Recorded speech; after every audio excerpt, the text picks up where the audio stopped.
Good afternoon and welcome back to Asgard and welcome back to our Abyssalcraft tutorial series. So, of course, last episode we covered the Dreadlands and we got our Omothol key. So let's go ahead and step on in. This is the third dimension that you can go to. There's one more after Omothol. But Omothol is probably my favorite dimension personally. Alright, once you step through the Omothol portal, be very, very cautious because as you can notice, the portal is just here in the void. However, if we come over here, there's an island. It's similar almost to the end, you know. You have like little islands spread around throughout this dimension. It is hard to navigate if you don't have flight, so just be forewarned. But here's some of the mobs that are going to spawn. You're going to have the shadow creatures, like we found in the overworld. You're going to have those just naturally spawning in this dimension. You're also going to have Omothol ghouls, and when you kill these guys, you will actually get some of this Omothol ghoul flesh. And if you want to make the Omothol Necronomicon, it's going to, once again require the Dreadlands version, and then some skin of Omothol, which is Omothol ghoul flesh that we just got, and Omothol essence, which is of course obtained with the Staff of Rending. It's pretty standard, of course, upgrading these Necronomicons. So I do suggest you go ahead and get that as soon as possible. You're also going to find these minions of the Gatekeeper.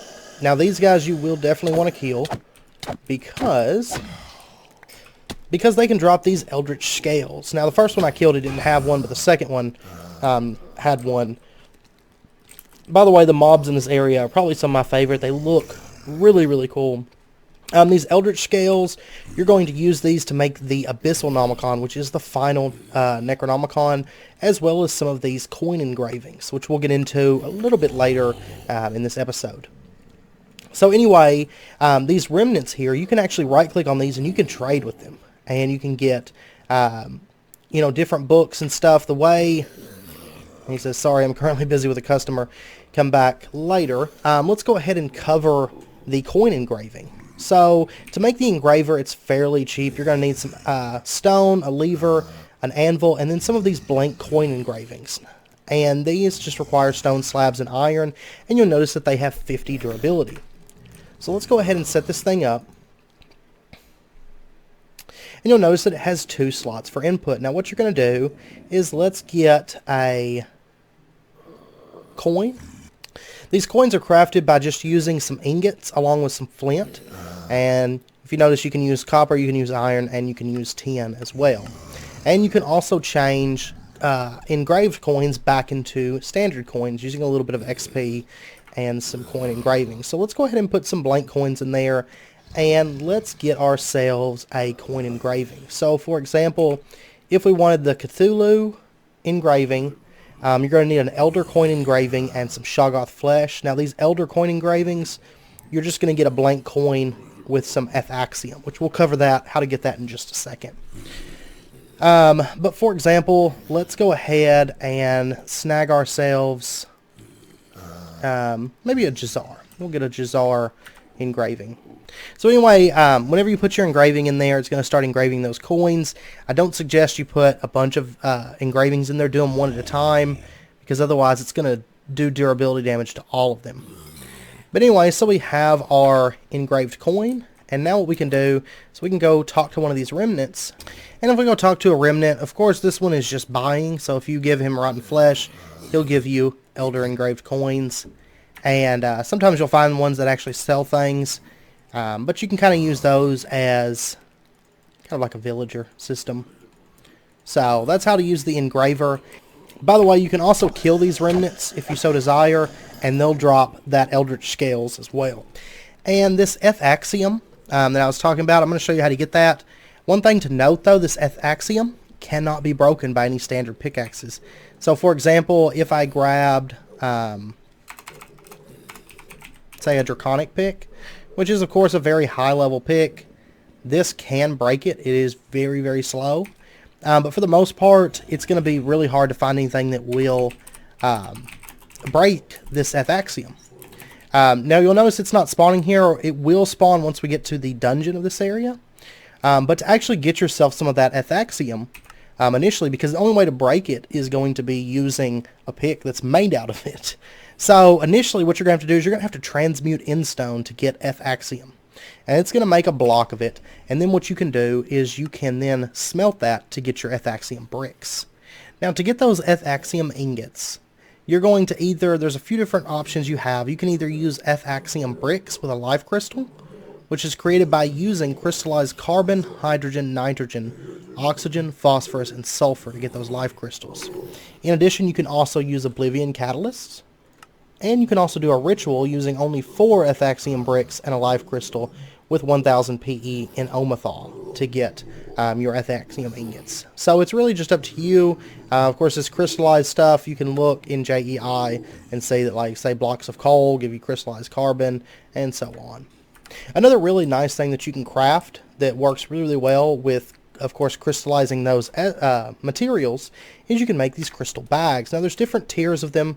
You'll notice that each tier adds an additional 2 lines of slots along the bottom. The small crystal is just leather, gold, and string. Medium is skin of the Abyssal Wasteland with a small bag.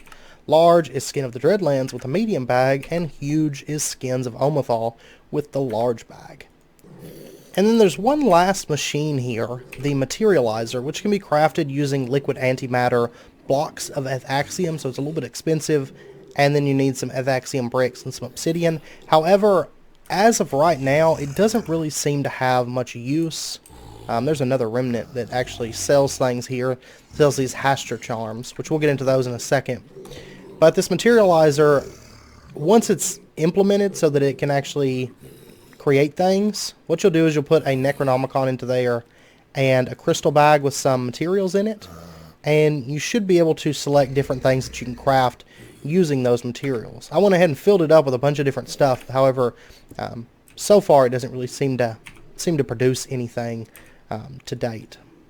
One thing to note is these remnants. Whenever you find a gray one, that means he's going to sell things for coins. So this one sells Dreadium Samurai Boots for some of those Elder Engraved coins. The purple ones are always going to give you coins in exchange for goods. So that's something to keep an eye out for. But to actually progress with Abyssalcraft and progress out of Omothol, you're going to have to make your way towards the center of the dimension, which is set at 453.7, I believe. So I'm kind of flying out here. It does take a little while to get all the way out there, of course. So give me a minute. And as you approach the center, you'll spot buildings such as these. This is a village that's built entirely out of ethaxium bricks.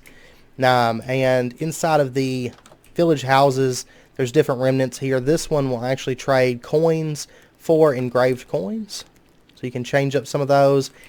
But this is a fully fledged village. You'll notice there's even blacksmiths. The blacksmiths do not, however, possess treasure chests, so just keep that in mind. Like, for example, this one here, there's nothing there. And this is an example of some of the stuff that you can do with ethaxium. There's pillars and different things. You will find farms here. If you have forestry in the pack, you won't find bees inside of the houses here. And there are little libraries here as well. So just keep an eye out for those. But you'll notice over here, this is the primary dungeon area for Omothol. And you'll notice it's rather large looking. And we should be able to enter it right over here. One side's always going to have this big gateway entrance. And you'll notice there's a chiseled dark ethaxium brick there. And you're going to have some of these minions of the gatekeeper spawns. Now these won't, of course, work when you're in creative mode. But these are minions of the gatekeeper. They have 250 health. They're pretty stout, as you'll notice. But let's go ahead and push on. And this place is actually a very impressive dungeon, in my opinion. You'll notice that these drop Eldritch Scales, which of course we've already covered those. Now before we push on, I want to show you something. You can make a ritual here in Omothol, if you so desire. However, if you come into the this dungeon and go all the way back, you will find a ritual altar already set up and ready to go for you. And there is one specific ritual that we'll cover in just a minute that can only be done at this ritual altar. Even if you make another one here in Omothol, it's not going to do anything. You do have to use this one for one specific ritual. So anyway, if you push on upstairs, it's not a terribly long dungeon. It is large in its scale, and I guess if you wanted to, you could always make your house here. But if you push on upstairs and go straight forward, you will see the boss of this area. So this boss is one of my favorites. Omothol is easily my favorite dimension that's added with the mod. But you will find Jazar, the Gatekeeper of the Abyss. I'm going to go ahead and kill these ads really quickly before we engage him. So you'll notice he's rather large. He's sitting here on his throne, and he's got an Abyssal Nomicon and a staff on him. So you'll notice he'll run up and he'll smack you with a staff. He only has 500 hit points, and he does do a lot of damage whenever he hits you. So just be forewarned, he does hit like a truck. That's why he's got half the health of the previous boss, because he doesn't need any more. So anyway, it says, "Congratulations, you killed me," quote unquote. No, not even close. You can't kill a great old one. What you killed is a Cimmerican, a mere physical incarnation of infinite darkness. Some call it a puppet. Something that escapes a human when they delve into madness is the concept of reality. An example of this is you believing that you have slain a great old one. He'll start pulling you in, by the way, whenever he starts to die. But your mind has been twisted itself harder. Killed me, show... Second. Keeps wanting to pull me in there. And just be forewarned, he's going to do that. So you don't want to be standing right next to him whenever he dies. And... let's see. There we go. He'll drop this where he died. It'll just kind of float there in the air. And it'll be the essence of the Gatekeeper. Let's go back and read all this stuff.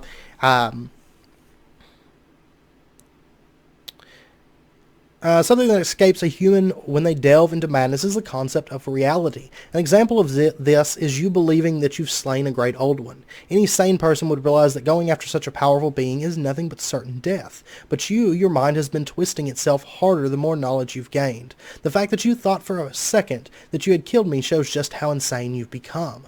My readings have already led you here, so wouldn't you want more knowledge? Perhaps death is what you truly desire. Let me unleash the last power contained within this hollow puppet. It'll give me the answer. If you survive the blast, take this mere fragment of my being. It will give you access to the Abyssal Nomicon. So, once you have this essence of the Gatekeeper, you can use this with some Eldritch Scales to craft your Omothol, or to craft your Abyssal Nomicon, which of course is the final Nomicon version. This one can store up to 100,000 PE.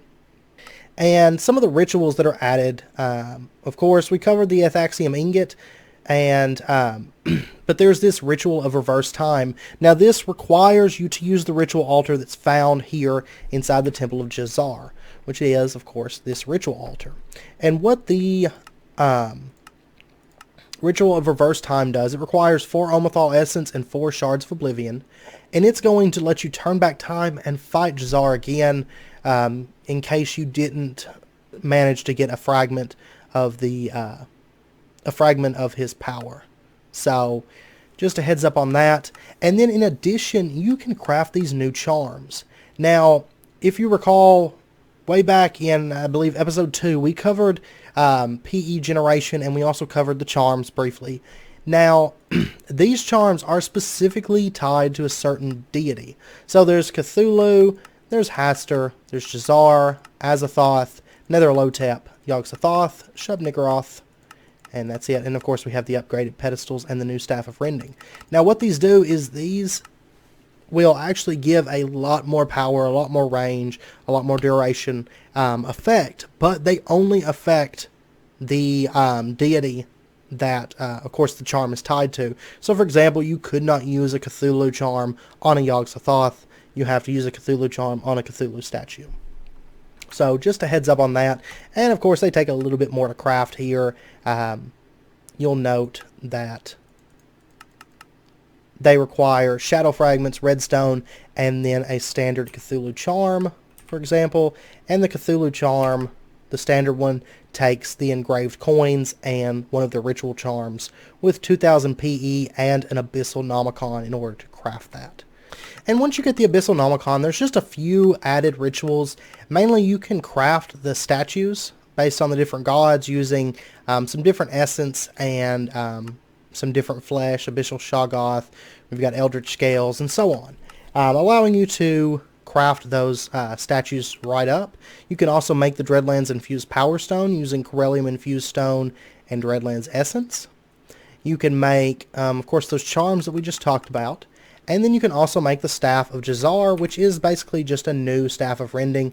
And anyway, the Staff of Jazar, if you craft this up, it will give you 5 souls per right click. So it's very, very handy. But anyway, I'm going to end this episode here. That's pretty much everything that we need to cover in this area. Next episode, of course, will be the final episode. We'll come back and we will check out the very last dimension. There's not a whole lot there, but it is still really, really cool. And then we'll also cover a few other odds and ends of the mod, and then we'll end out the tutorial series. So I hope you guys enjoyed the video, and if you did, as always, be sure to hit that like button and go ahead and subscribe if you're not already for more daily videos. And until next time, as always, do take care, and I hope to see you guys then.